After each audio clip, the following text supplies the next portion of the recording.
Баршаңызға сәлем. Сәлем. Бүгінгі айдар қолда барды ұқсат деп аталады. Яғни біз қолда бар заттардан осындай дүниені құрастырдық. Бізге бұл ой қайдан келді? Біз кеше қызымызбен отырып, оның ойыншық салынған корзинасын жинастырдық. Яғни оның ішінен керек ойнайтын ойыншықтарын бір бөлек қойдық, ойнамайтын ойыншықтарын бір бөлек жинадық, және де ішінен шыққан қоқыстарды да бір бөлек қойып қойдық. Одан кейін қызым қоқысқа лақтыратын ойыншықтарын қимай қалды. Содан мен ойлана келе, ол ойыншықтардан бір ойынды құрастыру керек деген идея келді.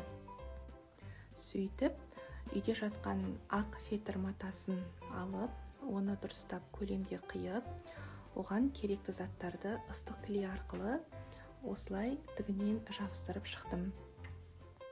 Бұл жерде яғни кардон қағазында қолдануға болады.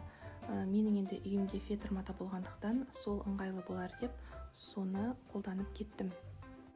Сосын мінекей ең бірінші ойыным алдында ғана киндер сюрпризден шыққан осы сары ойыншықты қолдану керек деп ойлап жүретім. Соны тура осы ойынға қолданып кеттік.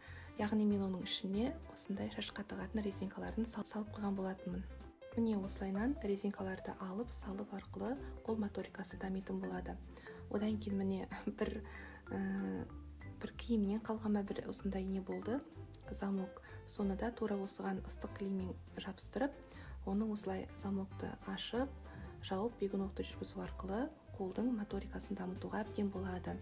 Жалпы бұл ойын қолдың ірілі әрі ұсақты моторикасын дамытуға өте күшті көмектеседі.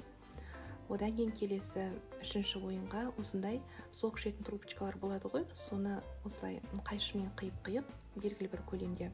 Одан кейін одан жіпті өткізу арқылы да баланың қолының моторикасын дамытуға болады. Осыларды асықпай өткізіп, одан кейін қайтадан шығарып солайнан бала жасаса, дамуына өте жақсы көмектесетін болады. Келесі төртінші ойында дәл сондай алмалы-салмалы ойынға арналған.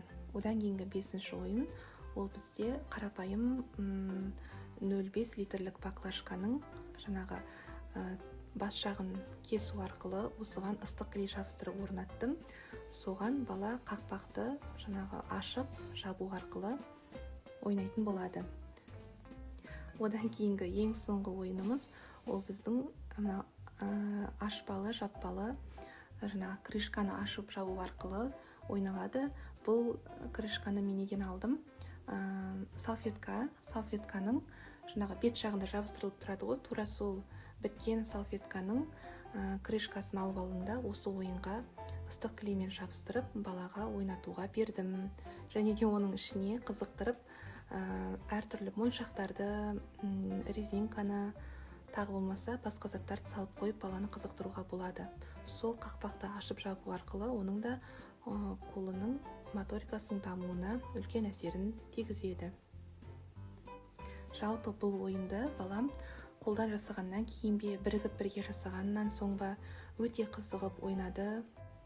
Жалпы сіздерге бір кеңес, балалар бір ойыншықты күнде ойнай берсе, одан шығынып кетеді, иә? Сондықтан мен арасында былай жасап отырам. Мысалға, бүгін жасаған ойыншығын ертеңді ойнайды, әр күні ойнайды, одан кейін уже 4-5 күні ол қалып қалады ойнамай. Сондықтан ол ойыншықты сол сақталған жақсы күйінде бір жерге қойып қоя тұрамын, бала көрмейтін жерге. Одан кейін бір аптадан кейін бе сондай уақыт аралығында қайтадан сол ойыншықты берсем, жаңа ойыншық алғандай әсерде қуанып, ол ойыншықпен жақсылап ойнап кететін болады. Достар, міне бүгінгі біздің қолдан жасаған дүниеміз, ойыншығымыз осындай болды. Каналыма тіркеліп, лайк басып, комментарий қалдырып, достарыңызбен бөлісе отырсаңыздар, қуанып қаламын. Рахмет.